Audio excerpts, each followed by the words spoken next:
এবার ভক্তদের ভিড়ে বিপাকে পড়তে হয় শাকিব খান ও সাকিব আল হাসানকে।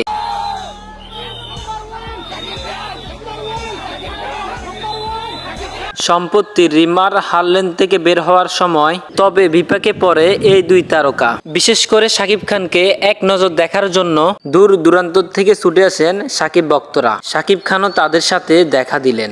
শাকিব খানকে সামনে থেকে দেখতে পেরে খুশিতে আত্মহারা সকল ভক্তরা।